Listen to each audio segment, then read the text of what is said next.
हमारे और घर आपके घर में महिलाओं को घर की चौखट के पार जाना कितना दुश्वार था,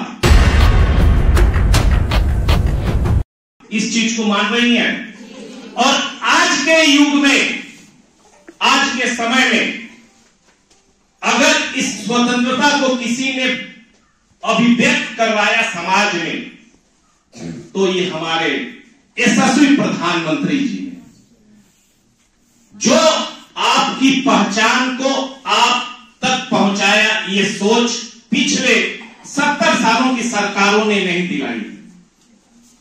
चौखट से पार कर आपको अपनी पहचान, ये हमारे यशस्वी प्रधानमंत्री जी की सोच रही, दूरदर्शिता उनकी रही, ये हमारे मुख्यमंत्री महाराज पूज्य महाराज जी की सोच रही। आप अपने बल पे जिस परिस्थिति में बैठी हैं, उस परिस्थिति से निकल के आप अपने कर्म से, अपनी मेहनत से कितना आगे बढ़ी। इस सरकार का पहला नमूना इस देश के सर्वोच्च कुर्सी पे बैठी हुई हमारी आदरणीय राष्ट्रपति महोदया जी ने। आपकी तरह गांव से, हमारी तरह गांव से उनका बचपन बीता, उसी गांव में कितनी दुश्वारियां झेली। कम उम्र में ही उन्होंने अपने पति को खोया, कम उम्र में ही उन्होंने अपने पुत्र को खोया, लेकिन अपनी जिजीविका के बलबूते आज इस देश के सर्वोच्च कुर्सी पे अगर कोई विराजमान है तो हमारे देश की प्रथम व्यक्ति आप ही के बीच से वो निकली। आप ही की तरह गांव में, हमारे यहां तो आज की सरकार में सड़क है, पानी है, बिजली है, हर है, वो तो उस दुश्वारियों से निकली है जिनके गांव में तब बिजली नहीं थी, सड़क नहीं थी, लेकिन उनका आत्मबल इतना मजबूत था कि आज वो देश के सर्वोच्च कुर्सी पे विराजमान है। ये आप अपने को, इस देश की आधी आबादी आप हैं। अगर आप सशक्त होंगी तभी ये विकसित भारत 2047 का सपना, हमारे यशस्वी प्रधानमंत्री जी का सपना साकार होगा। आपको उस दिशा में ले जाने के लिए हमारे यशस्वी प्रधानमंत्री जी ने 30% आरक्षण का प्रावधान किया, जो कि पिछली किसी सरकारों ने आप नारी शक्ति के बारे में ये नहीं सोचा था। 30% आरक्षण का मतलब पंचायत स्तर से लेके नौकरी, ऊपरी लोकसभा, राज्यसभा तक हर क्षेत्र में, किसी भी कार्य क्षेत्र में 30% आपकी भागीदारी सुनिश्चित कर दी गई हमारे संविधान द्वारा, जो कि पिछले किसी सरकारों ने नहीं सोचा था। ये 30% आपका आत्मबल आपको हर क्षेत्र की ऊंचाई पर लेके जाएगा। कोई भी नौकरी हो, जहां पे आप तो हम गाजीपुर नहीं बता सकते हैं, बनारस में हर क्षेत्र में, यहां तक कि पर्यटन का पिछले 50 से 60 सालों का रिकॉर्ड टूटा है। हमारा जब से विश्वनाथ धाम कॉरिडोर पुनः स्थापित हुआ, वहां पे महिलाएं टोटो चला रही हैं, ऑटो चला रही हैं, कार चला रही हैं, टैक्सी चला रही हैं, बस चला रही हैं, ट्रेन चला रही हैं। आगामी आने वाले दिनों में बनारस में मेट्रो चलेगा, उसको भी चलाएंगे।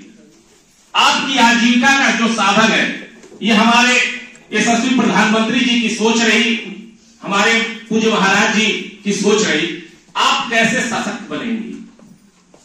ये जो स्वयं सहायता समूह है, आपको क्या करता है? आत्मनिर्भर बनाता है, घर के चौखट से बाहर निकलने का एक मौका दिया है।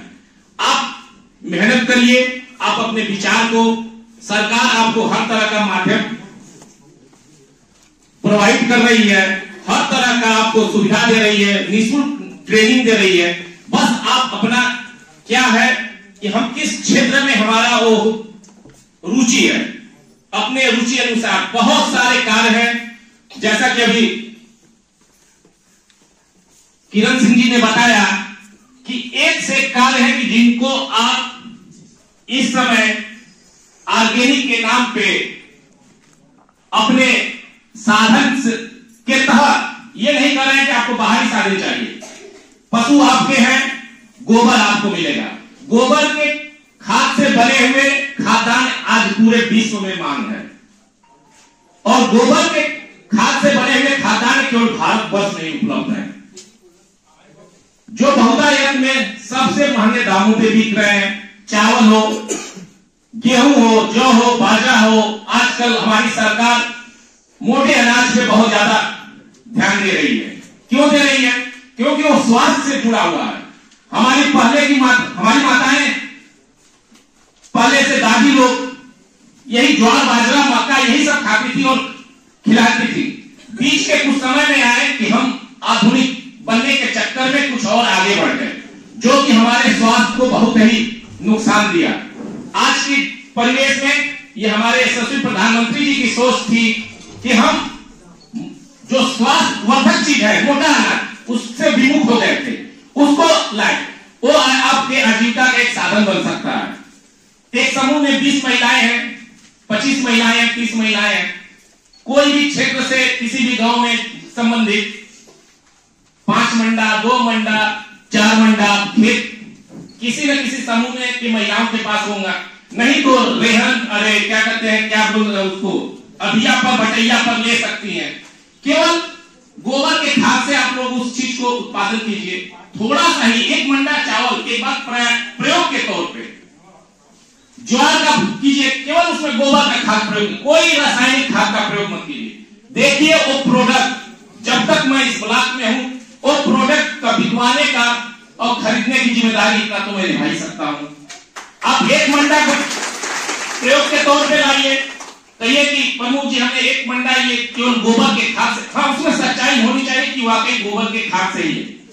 उसका दाम बाजार के जो भी दाम होगा उससे 2 से 3 गुना मैं देने के लिए तैयार हूं और दिलवाने के लिए तैयार हूं।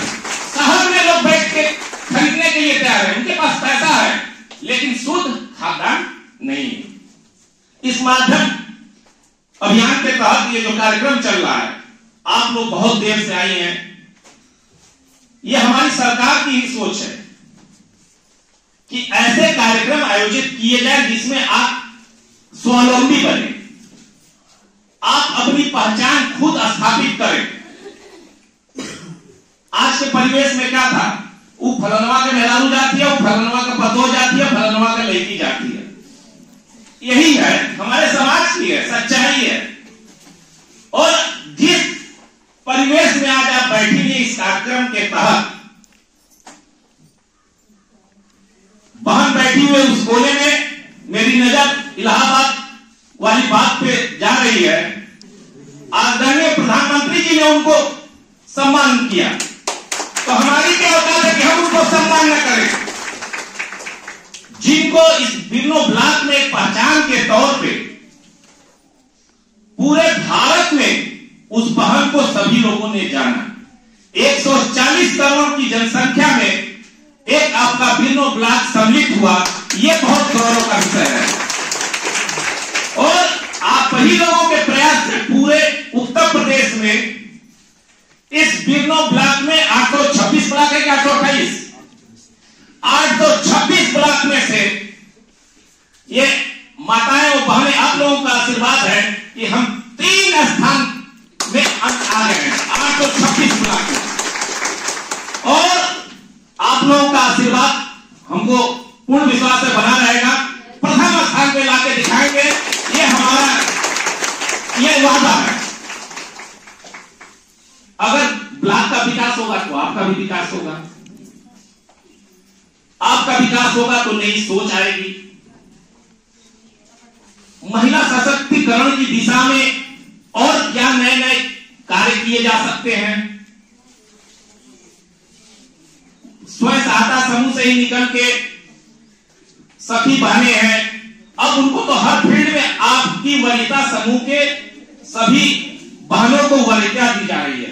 हर सरकार के हर कार्यक्रम में वरीयता है। अब आपकी उपयोगिता इतनी ज्यादा हो गई है, बस आपको मेहनत से और ईमानदारी से आगे बढ़ना है। और कोई भी कार्य नहीं, जैसे प्रदीप जी बोल रहे थे कि बहनें आती हैं तो उनको पैसा चाहिए तो हिचकती हैं। कोई भी कार्य छोटा नहीं होता है। आपको बकरी पालना हो, भैंस खरीदनी हो, गाय खरीदनी हो, कोई भी कार्य बेहिचक करिए। आप मेहनत कर रही हैं, आप कोई किसी से आग्रह नहीं कर रही हैं, तो मेहनत कोई छुपाई ही नहीं है कि कहां किस क्षेत्र में किया जा सकता है। जहां से आपको आजीविका का साधन मिले, जहां से आपको कुछ अर्जित हो। हमारी सरकार की यही सोच है, यशस्वी प्रधानमंत्री जी का, पूज्य महाराज जी का, कि यहां जितनी बैठी हुई अभी तक हमें एक ही लखपति बहन ज्ञात हुआ है। हम तो चाहेंगे कि वही कार्य, उस तरह के और अन्य कार्य अपने समूह के द्वारा, अपने माध्यम से, ये यहाँ पे हमारा ब्लॉक भी विकसित होगा और हमारा परिवार भी विकसित होगा और आप भी विकसित होंगे। उसमें हमारा भी सम्मान और आपका भी सम्मान। इन्हीं सब बातों के साथ मैं अपनी वाणी को विराम देता हूं।